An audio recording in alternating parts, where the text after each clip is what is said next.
Bueno, ¿cómo están? Vamos a ver si podemos hablar un poquito de lo que se llama la formulación covariante dentro de la relatividad general. Esta formulación es una forma de organizar las ecuaciones y organizar la matemática de tal manera que se simplifica mucho se simplifica mucho toda la formulación, se hace mucho más fácil entenderla y manejarla y recordarla.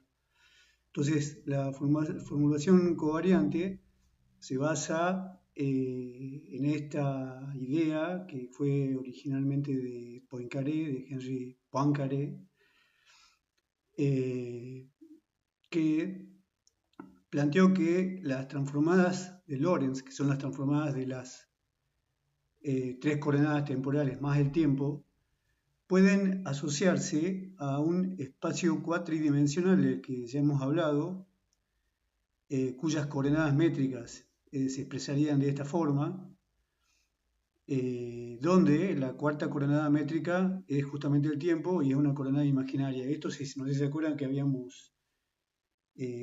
ya habíamos hablado de que esto es lo que se llama un espacio pseudo-euclidiano, o sea, no es un R4, no es un espacio euclidiano de 4 dimensiones, ¿sí?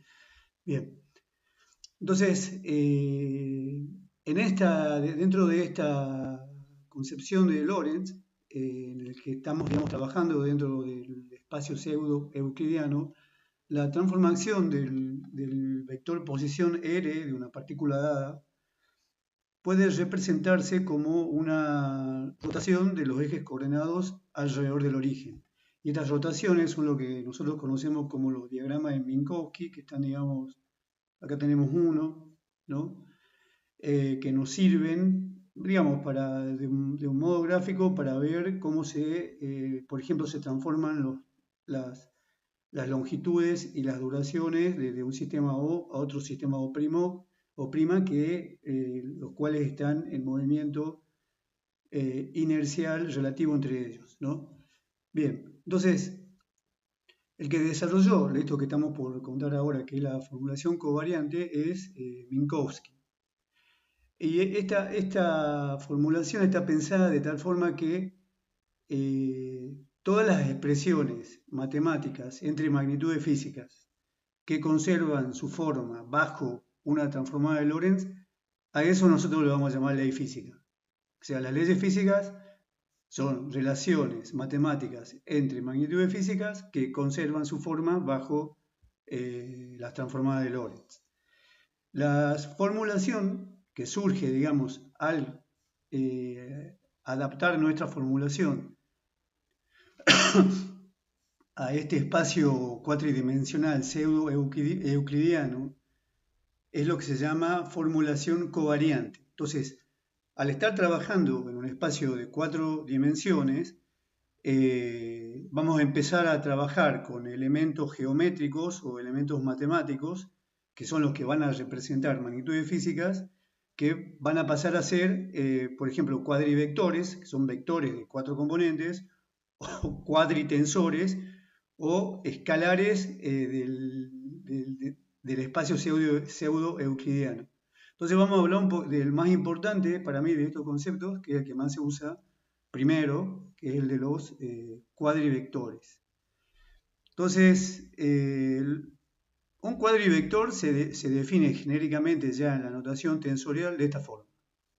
Es un objeto matemático del espacio pseudo-euclidiano de Minkowski, que tiene 4 componentes genéricas, ¿no? Que se pueden expresar de esta forma. A su vez, un cuadrivector tiene 2 notaciones, o sea, hay 2 formas de expresarlo. Es parecido al tema de los Bra y los Ket de mecánica cuántica, ¿no? Estas 2 notaciones lo que hacen es facilitar los cálculos entre cuadrivectores. Entonces, la primera notación es la que se llama covariante. Esta notación covariante viene con el subíndice acá abajo, ¿no? Y los subíndices corren de esta forma, van de 1 a 4. La otra notación es la que se llama contravariante. Acá digamos, el índice que especifica el cuadrivector pasa a ser un superíndice. Las componentes del cuadrivector contra variante también se representan con superíndices, y la diferencia con respecto al covariante es que en este caso la notación va de 0 a 3, ¿no? Bien, entonces tenemos como ejemplo de lo que sería un cuadrivector el cuadrivector posición de una partícula. El cuadrivector posición de una partícula nosotros sabemos que es, por ejemplo, de esta forma, ¿no? Esto sería la primera coordenada x, esto es x2 es y, x3 es z, y bueno, y esta es la coordenada métrica asociada al tiempo. Bien, entonces eso lo vamos a representar genéricamente de esta forma. Serían las coordenadas de nuestro cuadrivector en la notación covariante de nuestro cuadrivector posición, serían x1, x2, x3 y x4, ¿no? Entonces esto también se puede agrupar de un modo más general de esta manera, o sea, se agrupan las tres coordenadas espaciales en lo que sería un vector posición. Acá está en bol, no sé si se nota mucho, pero esto debería estar en bol, y se las diferencia de lo que sería la cuarta temporal, que es la coordenada métrica espacial, y esto queda de esta forma, ¿no? La forma general de esta notación es esta que está acá. O sea, estos serían las tres primeras coordenadas métricas espaciales de un cuadrivector cualquiera, y esta cuarta coordenada sería la coordenada asociada al tiempo, que aunque acá no tiene que ser, digamos, necesariamente el tiempo lo que reemplace a esta letra genérica alfa, ¿no? Bien. Entonces, nosotros sabemos que si tenemos que transformar un vector posición R de un, digamos, correspondiente a un sistema inercial O a otro vector posición R' correspondiente a un sistema inercial O' que está en movimiento relativo uniforme con velocidad U con respecto a O, nosotros sabemos que esta transformación se hace de esta forma. O sea, el vector posición en O' tendría esta forma general. O sea, la coordenada 1, que es la del espacio, se transforma de esta forma. Es gamma por x1 menos la velocidad relativa por x4, en este caso el tiempo. x2 y x3 quedan iguales. Y la cuarta coordenada, que es el tiempo, se transforma de esta forma. Entonces esta sería una forma general de cómo se transforman los cuadrivectores. Se transforman de esta manera, todos. Entonces eso se puede generalizar.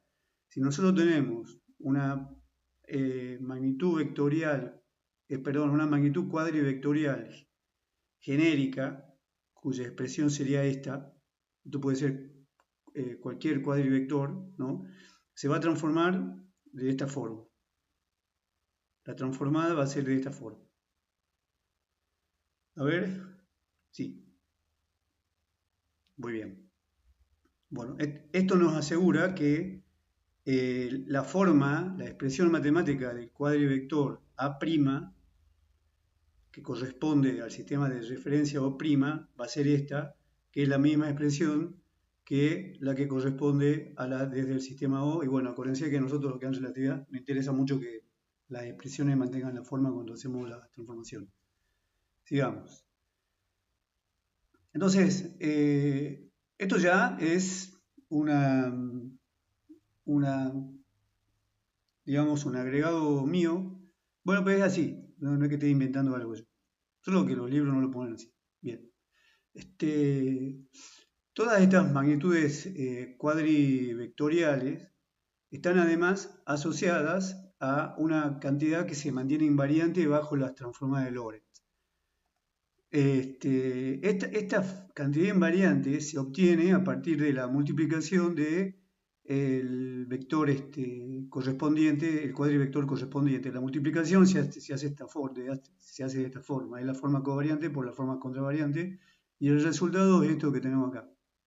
Esta cantidad, bajo la transformada de Lorentz, se mantiene siempre invariante. Entonces, el primer ejemplo que conocemos nosotros de estos cuadrivectores es justamente el cuadrivector posición.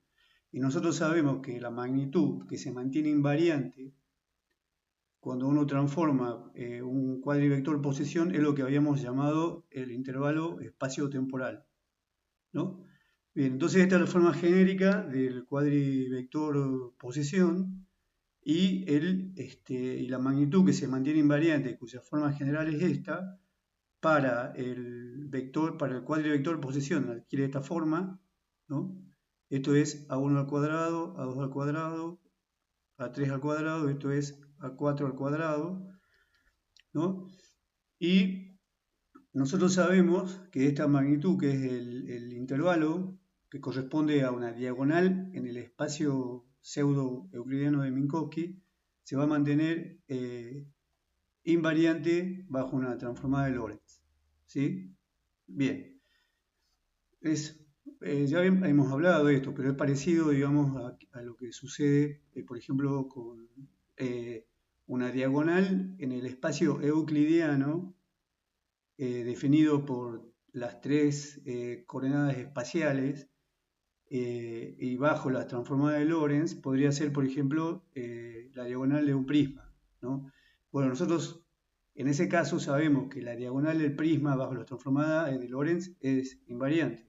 Perdón, bajo la transformada de Galileo es invariante. Todos los observadores galileanos clásicos al prisma, digamos, a un prisma determinado, lo van a ver, digamos, con las mismas proporciones, sería, no se distorsiona. Entonces, esta diagonal de cuadrivectorial es ese concepto, pero aplicado al espacio de Minkowski. Bien, entonces ustedes saben que las transformadas de Lorentz para el cuadrivector posición son estas que están acá, ¿no?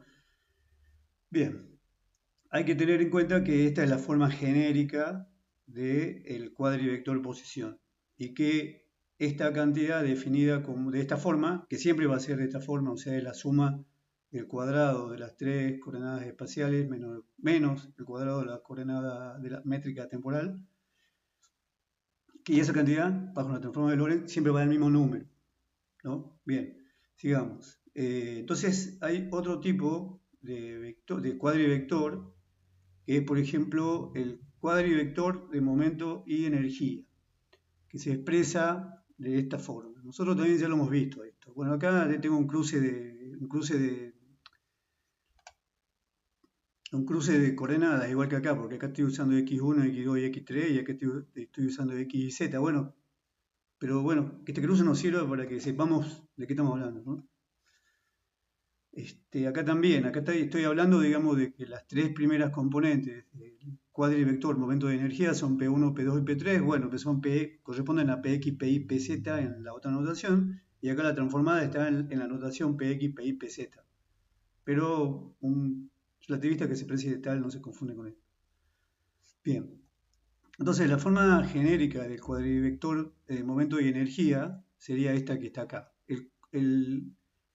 La cuarta componente, que sería la componente del cuadrivector asociada a la coordenada métrica temporal, se define de esta forma. Es una componente imaginaria que es igual al cociente entre la energía del cuerpo, la energía total relativista del cuerpo sobre la velocidad de la luz.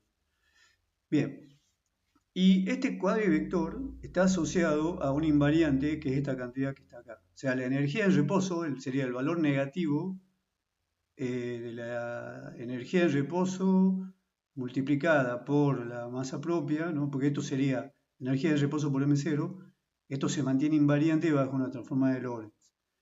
Y acá, bueno, como hay una pequeña diferencia con lo que es el cuadrivector posición, acá, si ustedes se fijan, está multiplicando el tiempo a la velocidad de la luz. Y acá está la velocidad de la luz dividiendo. Entonces eso produce un cambio en las transformadas que en realidad es fácil tenerlo en cuenta.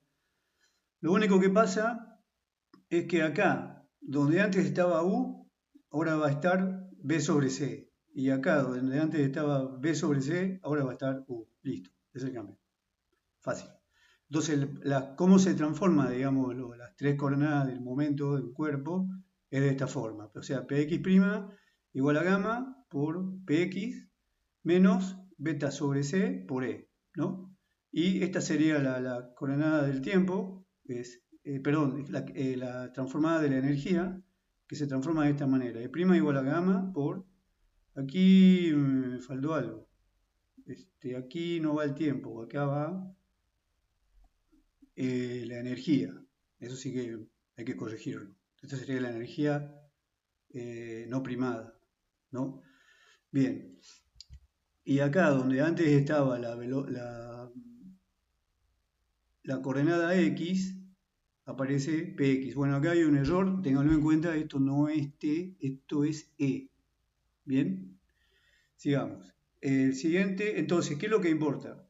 Tenemos dos formas, de dos maneras se expresan los cuadrivectores y se transforman. Cuando la velocidad de la luz va multiplicando el tiempo, se transforman de esta forma. Y cuando, digamos, la velocidad de la luz va dividiendo la variable que corresponde a la cuarta coordenada, se transforman de esta forma. No se olviden, ¿no? Esto es E. Bien, entonces son las dos formas que se conservan, se transforman todos los cuadrivectores. Hay otro cuadrivector que es muy importante, que es el de carga corriente, que es este que está acá, que digamos, el cuadrivector queda formado por las tres componentes de la, digamos, densidad de corriente. Esto sería Jx, Ji, Jz, y la cuarta componente es imaginaria, es el producto de la velocidad de la luz por la densidad de corriente. En este caso, la magnitud que se mantiene invariante bajo una transformada es esta diferencia. La diferencia de la densidad de corriente al cuadrado menos el producto de la velocidad de la luz por la densidad de carga al cuadrado. Esto se mantiene constante.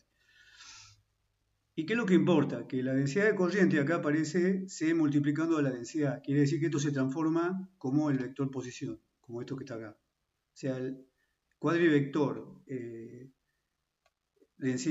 carga y densidad de corriente se transforma igual que el cuadrivector posición. Bien, eso hay que acordarse. Sigamos. Hay otro, por ejemplo, cuadrivector, que es el del potencial electromagnético, que se representa de esta forma. El potencial electromagnético cuadrivectorial, las tres primeras componentes son las componentes del potencial vectorial magnético. Y la componente imaginaria corresponde al potencial eléctrico dividido sobre la velocidad de la luz. Entonces acá, como la velocidad de la luz aparece dividiendo este cuadrivector potencial electromagnético, se transforma como el cuadrivector momento-energía. O sea, se transforma de esta forma. Donde acá va E, ¿no? Bien, sigamos. El último cuadrivector que tengo para mostrarles, hay más cuadrivectores. Por ejemplo, el número de onda es un cuadrivector, la velocidad es un cuadrivector, hay varios, ¿no? Es el cuadrivector fuerza-potencia, le debería llamar, fuerza y potencia. Esto nos dice cómo se transforma una fuerza. Entonces, el cuadrivector fuerza y potencia, las tres primeras componentes son las componentes de una fuerza, esto sería Fx, Fi, Fz, y la cuarta componente en realidad está vinculada con la potencia. Este producto, el producto vectorial del vector fuerza, perdón, el producto escalar de la fuerza por la velocidad es la potencia. Entonces, si se fijan, esto también se transforma como la energía. Bueno, con esta reglita memotécnica podemos acordarnos cómo se transforman todos estos cuadrivectores. No es difícil. Acuérdense, hay que fijarse si acá la velocidad de la luz va dividiendo o multiplicando. Si va dividiendo, todo se transforma como la energía, ¿no? Hay que acordarse de que donde las transformadas de Lorentz antes iba U, ahora va B sobre C, y donde antes estaba B sobre C, ahora va U. Si la velocidad de la luz está multiplicando en la última componente, todo se transforma como el cuadrivector posición. Listo. Muy capo. Minkowski. Bien. Pero ahora nos queda un último objeto matemático, una última entidad matemática que vive en este espacio pseudo-euclidiano de Minkowski, ¿no? O definida, mejor dicho, para no usar un concepto biológico, en el espacio pseudo-euclidiano de Minkowski. Y digamos, este objeto matemático es lo que nos dice cómo se transforma el campo electromagnético. Y nosotros en la clase anterior habíamos visto que las transformadas del campo electromagnético tienen esta forma que están acá, ¿no? Son de este tipo. Bueno, y esto, digamos que no se parece a las transformadas de Lorentz. La regla de transformación es otra. Esto no es un cuadrivector, ¿no? Digamos que cada componente se transforma de un modo diferente y en realidad acá lo que estamos viendo es que las únicas componentes que mantienen su valor cuando uno hace la transformada son las que van sobre el eje X. Todas las demás cambian. Bien, entonces lo que sucede es que la descripción matemática del campo electromagnético dentro del espacio pseudo-euclidiano de Minkowski es tensorial, es un cuadritensor de segundo rango. Yo lo que me acuerdo de cuando estudiaba tensores es que de segundo rango significa que acá tiene dos subíndices, ¿no? Significa que cada una de estas componentes del cuadritensor depende de dos direcciones del espacio. Eso es lo que me acuerdo. Entonces, bien, la forma genérica o la forma general de expresar en la notación tensorial un cuadritensor sería cuadritensor, porque es un tensor del espacio pseudo-euclidiano de Minkowski, es esta que está acá, ¿no? Y esta se me hace que esta es la formulación contravariante, pero no estoy seguro. Entonces, por ejemplo, la componente 1,2 sería, esta sería, a ver, sería de esta forma, ¿no? Y la forma general del tensor, del cuadritensor, es esta que está acá, ¿no? Fíjense que los componentes de la diagonal son 0. Entonces, este cuadritensor digamos, sería un elemento matemático diferente a lo que es un cuadrivector, entiendo yo que porque se transforma de otra forma, su transformada de otra forma. O sea, si ustedes tienen otro cuadritensor de segundo rango, cualquiera que represente algún campo dentro del espacio de Minkowski, también debería seguir estas reglas de transformación que son las que corresponden a los cuadritensores. Lo que hemos visto antes son las reglas de transformación que corresponden a los cuadrivectores. Y lo que estamos viendo ahora sería una introducción muy sucinta, porque yo de este tema me acuerdo un poquito, es cómo se transforma un cuadritensor que representa a un campo de fuerzas en el espacio de Minkowski. Bueno, jóvenes, no quiero cambiar esta clase porque me ha salido bien, así que la vamos a dejar con este error que tengo acá. Acuérdense que esto es E, no T, pero en el PPT cuando se lo mande lo voy a corregir. Así que bueno, gracias. Chao y perdón.